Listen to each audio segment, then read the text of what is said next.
Welcome to Porch Play Chat, sponsored by the American Association for Promoting the Child's Right to Play, or more affectionately named IPA-USA. IPA-USA is the USA affiliate of the International Play Association. As part of our efforts to promote play, we're happy to introduce our Porch Play Chats.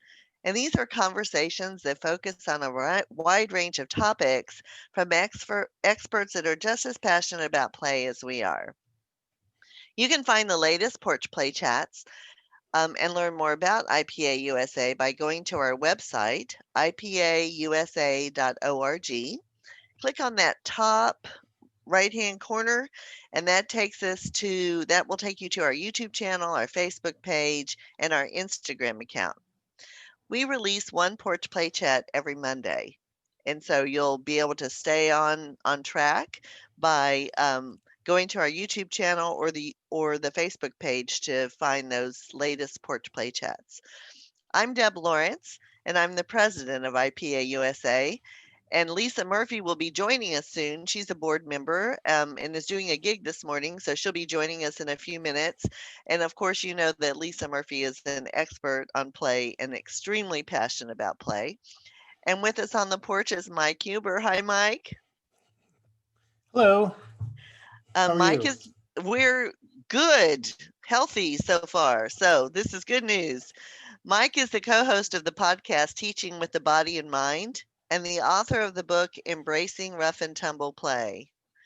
Mike is also dedicated his life to serving children. He is a practitioner in the field.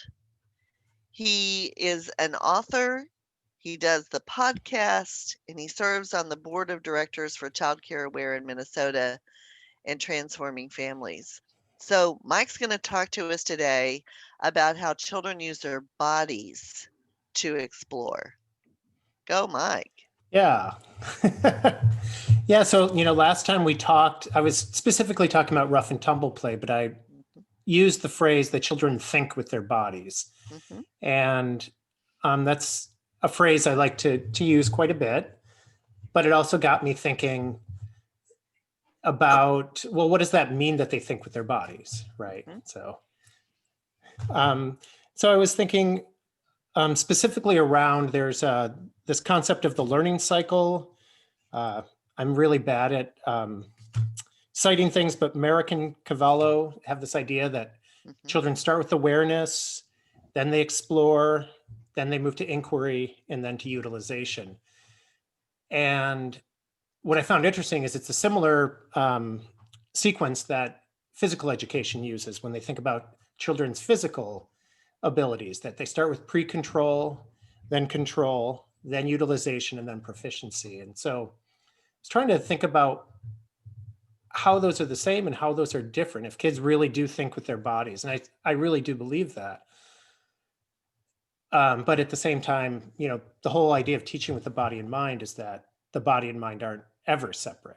That when I say children think with their bodies, it's not that their mind isn't being used, it's that it's being used all the time. It's just they might not be verbalizing what they know, right? I mean, one way to think about it is when you watch kids play, they show such intelligence that if you asked them what they were doing, they would have very simple answers or answers that don't fit our adult idea of intelligence. And so it's that thing of appreciating the nonverbal, like what's going on non-verbally with that. So I think of it as this idea that when kids, it's really about attention. And so when kids are doing something physical, sometimes they move into working on the control. So they're exploring something, but they might literally be exploring, how do I pour this so that my hand can get the scoop to pour into the thing I'm trying to pour into?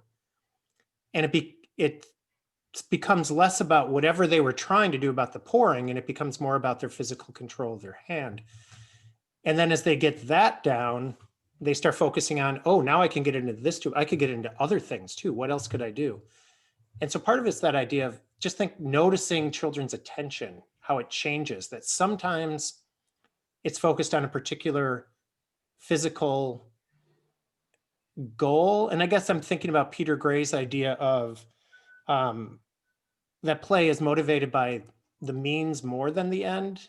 And yet there's little bits in there where kids really are trying to, they have a specific goal, a challenge, a physical challenge they're trying to do.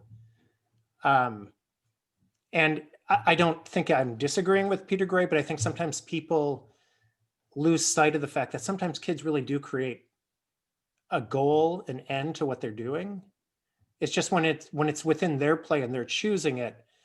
Once they get that, that means now I can explore this. Now I know how to do it physically. Now I'm going to explore the possibilities of this, as opposed to Well, an adult Mike, saying, "Let's learn to kick." I think back all the time to playing as a child, and I always had a purpose. It might have Mhm. changed 10 times before I accomplished whatever it was. But I always had a purpose. And so, I think sometimes people do misinterpret what Peter Gray's saying and thinking, oh, it's just play for play's sake instead of play Yeah, with some sort of a purpose. And so, yes, I agree with you. I also understand where Peter Gray's coming from, but I think people don't interpret it the way I think they make it too simplistic and they say, oh, well, just play is just recreational. It doesn't really have right, right. a purpose when we know it Yeah, does. right, right. Yeah. Yeah. So yeah, and I think it really comes down to that attention part of it, right? That sometime again, we often, I think, as adults are looking for the, well, how does this affect future learning or this future person they are, are going to be, rather than what are they doing right now? And even, within play, I think sometimes we can get caught up in just the pretend scenario. Like somehow I think for myself, when I first started working with kids, that was an easier one to like, oh, look at the story they're making up and they're collaborating with the other kids and doing this. And then there's always the one kid who's just the cat and following around and they're, crawling around with the game too, because they can't collaborate. And I think I just thought of it as, oh yeah, they don't know how to collaborate yet. Although the more I look at the nonverbal part, it's like, oh, maybe they're working on something completely different. And their goal within themselves, whatever that self motivation is around the physical, and maybe it is around crawling like a cat or fitting into that little space. Like, I'm going to crawl under this chair. Can I fit my whole body under? Or whatever it is. And I think I, didn't appreciate that part of it. I kept looking for the kids who were the master players, um, which is great. Like, I think that's an important piece. In the book Master Players, I think Elizabeth Jones, if I I, think so. yeah, was a big thing for me when I first started teaching. But I later realized that I was kind of only looking for the master players and trying to help all the kids become the master player in some ways. I have to go back and read the book. I'm sure she was telling us to look at everybody, but I don't know. There still is this cultural idea that we're at one point and developmentally we keep moving to this higher level. So therefore, I'm focused on the kids who seem to be at that higher level, I guess. And so thinking about thinking about kids thinking through their bodies or with their bodies is helping me appreciate the kids who aren't as verbal and what they're doing. So Well, and I think that goes back to good observation, right? So I'm not, and I think where we've fallen into this trap is through assessment, right? Oh, mhm. we have to see if what they've mastered, and we have to do a checklist, and we have to instead of just relaxing and actually seeing what's going on in their play and how they're approaching play. Yeah, yeah, I do think assessment can be, that's the challenge. I think there's reasons for it, especially when I work with children that are have special needs or maybe need extra supports in some ways, trying to figure out what they need, but also not defining them on what they need, I guess. Maybe that's the way to appreciate what they are doing. And I think every good teacher does that to some extent. I'm just trying to put it into words. It's that hurry up, When will Mm-hmm. they walk? When will they crawl? When will they? And then when they get there, they go, "Oh my god!" And what just happened? Now I have Yep. to chase them all over the house. It cracks me up. And I say, stop rushing childhood, right? Let it just sort of unfold Hmm. instead of rushing it all the time. Right. But, it's like we have to be. We don't hold a flashcard up in front of a plant after we put a seed in the ground and say, grow, Hurry. grow, sprout. Yeah, but when I was growing up in the 70s, I remember we did put on a record to try to make it grow better. Play music to get it to grow better. I mean, So, Mike, can there's you still that describe impetus. for us in the classroom other instances where you've become a more keen observer than you already were, and you're Sure. just like the little Oh, guy or girl who was doing the crawling like the cat, which I'm thinking was maybe they were trying to contribute to the play right. scenario, but who knows, right? But can you, Yep. to help people who are listening to this Porch Play Chat, sort of have some other examples of seeing Yeah. what they're doing? So yeah, I'm thinking of there's this one girl who was doing artwork. Yeah, she was coloring. Well, she was multimedia, but she was trying to make a castle, and she was at the point she needed to use her whole arm to draw. And so there were some other kids drawing too who were able to just kind of, use that tripod grasp and draw these small figures. She had to draw bigger, but she wanted her whole family in the castle. So of course now it's going to be bigger than one piece of paper. And so now she has to include other things. But then when she tried to get the tape to tape the pieces of paper, she became really intrigued by trying to rip tape and trying to cut tape. And, she's trying to figure it out on her own. And that became the thing. And she never finished her drawing of the castle. And when later I asked, oh, should we bring this home? She's like, well, no, it's not finished yet. Like, I didn't get it. I had to add another piece of paper. But I think me a few years earlier would have been focused on, oh, well, let's get that other piece of paper on here. Let me help you. But she wasn't frustrated. It's just that she suddenly got into, oh, here's a physical skill I don't have yet that I want to have. So I'm going to keep trying this. And then that became the thing. And I'm gonna circle back just to the Peter Gray. I realize we're talking about the body and the physicalness of it. Yeah. And though, since you've mentioned Peter Gray and the conditions of play, like to that's a perfect example. Freely chosen. I can quit when I'm done. That the process is more important than the product, and the rules. Like I have a goal. Right. And although somebody walking in might not interpret what they're watching me do as play, it is 100% play. Yeah. That's actually, Mike, a really good example that I'm going to file away for when folks get locked and loaded on thinking that play is always fun. Like it always, right. like that's a big pet peeve of mine. Of it's not always what we would call. I don't know if I would call that fun. To me, that's just a job. Right. I got to tape this paper together, right? But for her, right, it's still play. It meets all the criteria. That's a great example. Sorry, I had to jump in there. Yeah, no, that's fine, because I think that is what I lose track of as a teacher sometimes. But I also think in my own busyness. But I also think what you've done is highlighted how a teacher can interfere with that process by saying, "Oh, here, let me help you," or "Aren't you going to finish your paper?"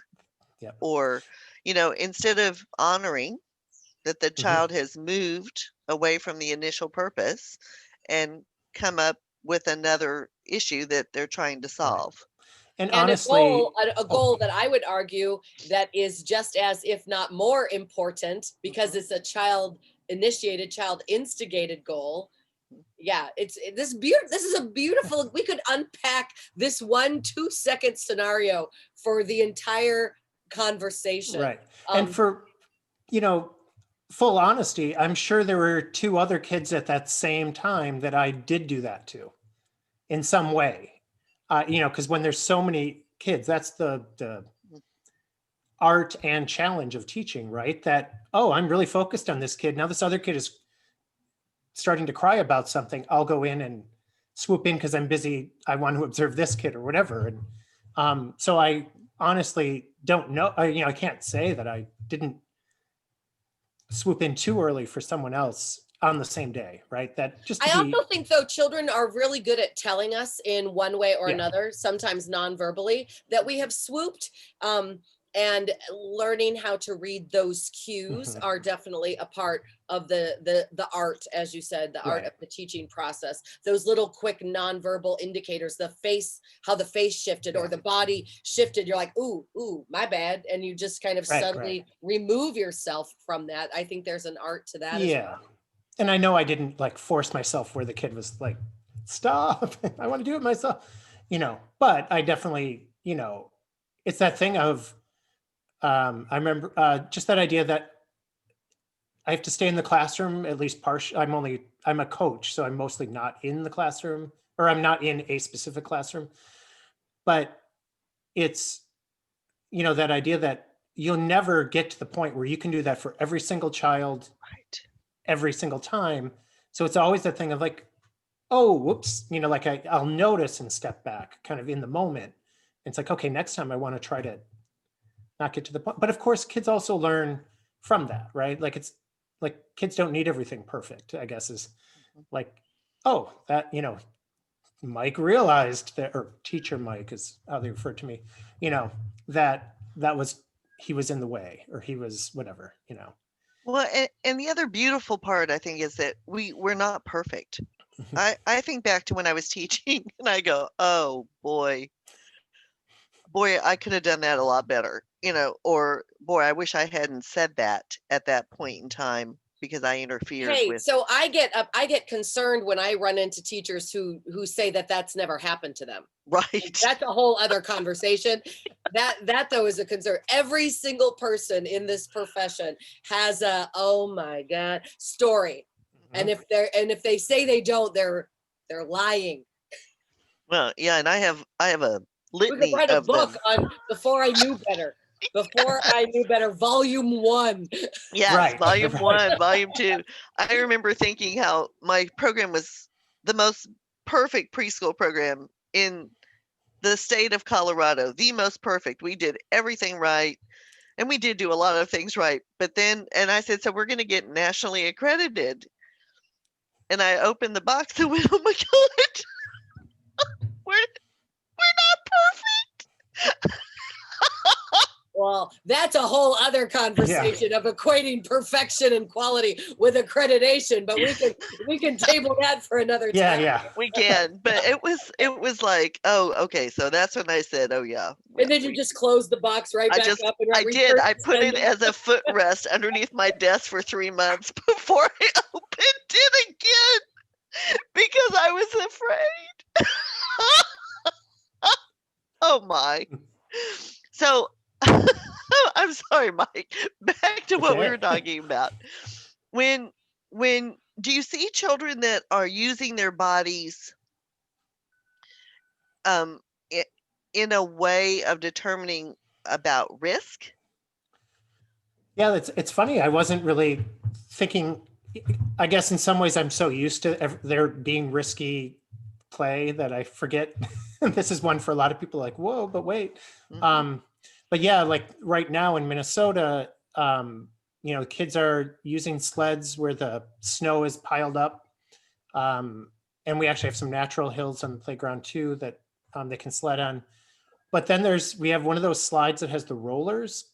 Oh yeah. Oh. And so the kids were like, the other slides, like the sides are too, it's too narrow to fit a sled, but they realized, wait, what if we went on that? How fast will we go?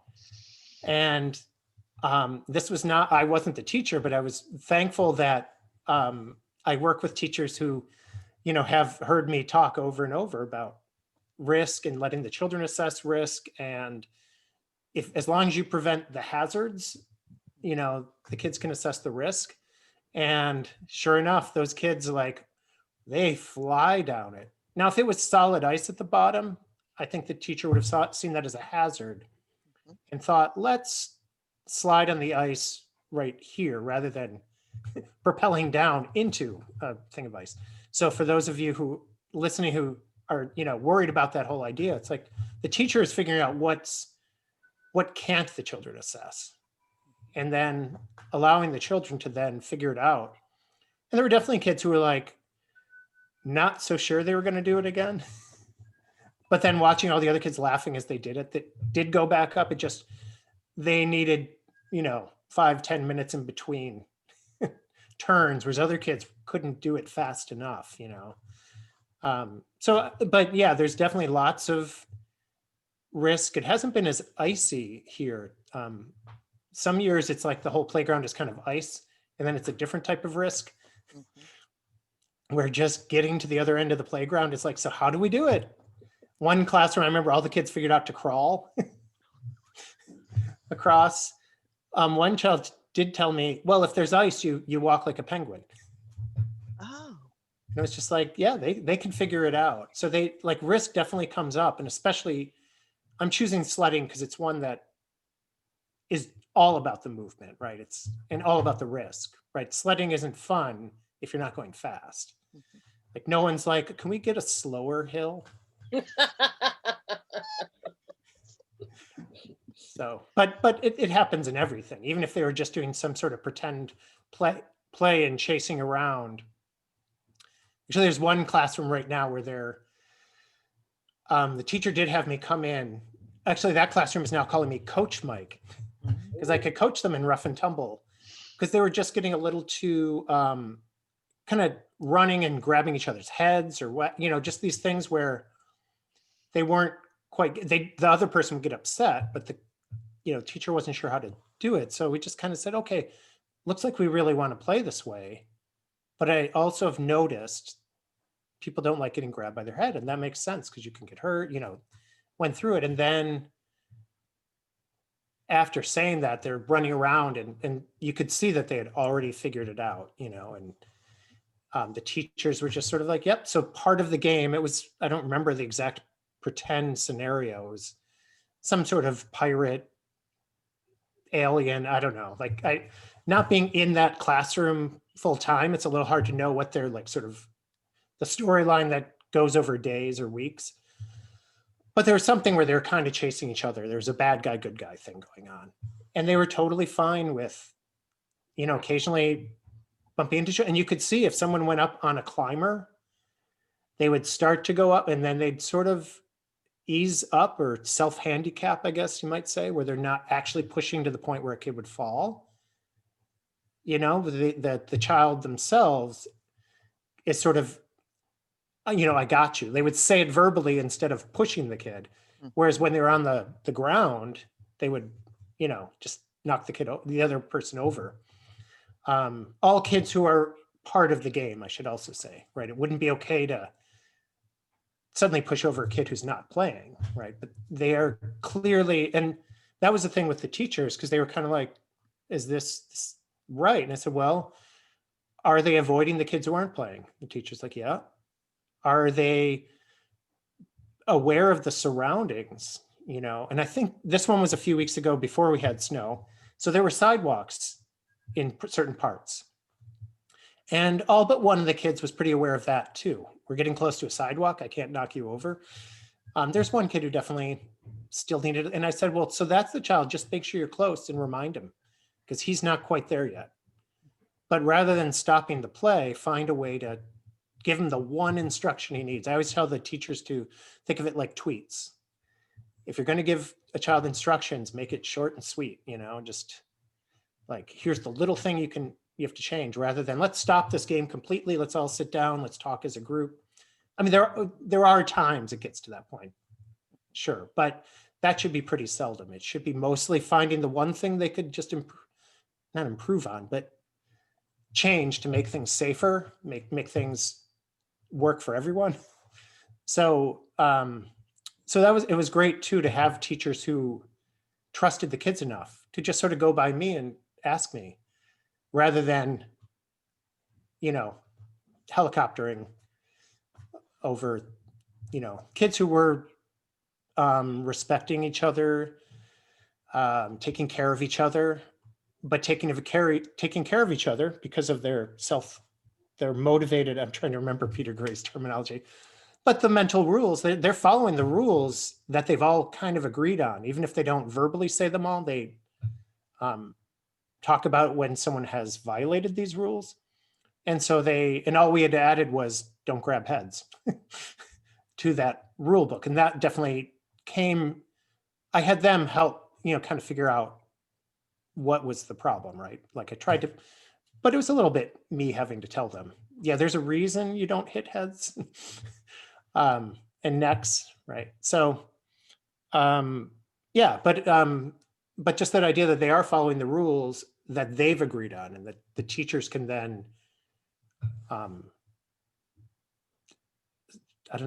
observe, appreciate, and then come in, not take over the play, but just help out where they're needed to keep the play going, to keep kids engaged, as opposed to stopping the whole thing, which other classrooms might have done. So now we know why they call you Coach Mike, because just in that 5-minute description of what happened, you taught us so many different things, right? What is it? They're subtle, and Yes. that's the piece of coaching and teaching and even doing workshops, that so much of it's subtle, and to actually like I could unpack what Deb just said, like we could write a whole workshop and break it down, and I really have nothing other to add to that, except that the subtlety of our job, the nuances of our job, are often, I think, bigger, not bigger things, but the itty bitty things are what allow us to do our job that much better, more effectively.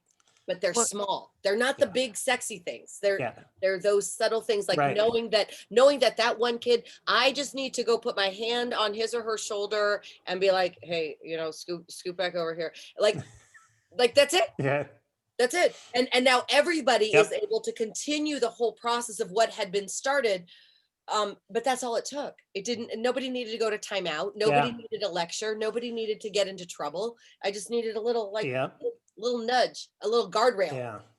And the reminder that's why I like using go ahead, Mike. You finish first and then I'll go, because I want to. I was just going to say, that's why I like using, this is the hard part with Zoom, right? That's a slight pause. I like to use video for coaching for that very reason, because the teachers, the things they do well, they often don't notice.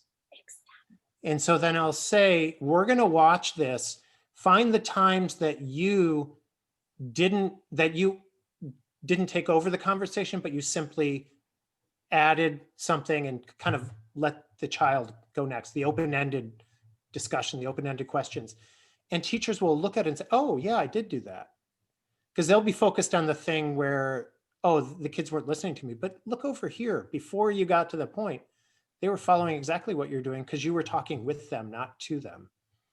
And video allows for that, because the thing when you're teaching, you're so busy just, trying to stay sane, that you don't notice the little things you do that make a big difference. I think that actually, and I know you want to go, Deb, that helps that helps them start to, I think, break up with thinking that they're always having to be teaching. And I think, that's good strategy. The other piece that I thought was so kind and gentle and subtle that you did with the teachers, when they said, well, there's this one child, and we always had the one child. I remember, I can see their faces. I remember their names, and many of my stories are about those children, and their engagement in a class. But one of the things that you said to the teacher when she still expressed concern about that child is just stay a little closer. Right. Not only are you giving children gentle reminders, because they're children and they don't remember everything, and We had Samuel Broden on Wednesday, and he was talking about weapons play, and I think one of the beautiful parts of the two of you is that he asked kids, "Why do we need weapons, and what are we Right. playing?" And and he said, "I really couldn't stop the play just because they were doing weapons play because they were following the rules. They were being kind, Hmm. they were being respectful, they were." Yep. And he said, "So I really had to delve deeply into my reaction." Mhm. And I often tell teachers to look for the rules they're following. yes, yeah. And so I think those gentle reminders to the teacher, just, stay a little closer. Hmm. Instead of, well, you should just stay closer. I mean, there's a totally different. Yeah. if Mike comes into my classroom and says, "Well, I hear that concern. Just stay a little closer." I go, "Oh, why didn't I think of that?" It's kind of like yesterday when I was in a coughing fit and Lisa reminded me the mute button. I'm like, "Oh, yeah, I forgot." Yeah. So it's it's crazy. On But radio, they call it the cough button. You have the little button to. yeah, well, I didn't know that. Well, there you go. So yeah, was not even in my mind. I needed a gentle reminder, and Lisa was really good at doing that. So yeah, um, Mike, as we wrap up, I think just in I don't know how long we've been going, 30 minutes, a little over 30 minutes. I think in that 30 minutes, you have already given teachers, uh, I don't know, 10, 12 lessons about how they can best support without interfering, and how they can recognize through observation how children are able to communicate things that don't necessarily have to be on a checklist, but that you can notice and value, right? Right. Yeah. So again, an amazing porch play chat that we appreciate. So don't go anywhere. I'm going to close this up. Okay. I know, I yeah, know. pat yourselves on the back. Yeah, that was awesome. So, for more information on other porch play chats or to join IPA USA, be sure to visit our website at IPAUSA.org. And until next time, thanks for listening and keep playing.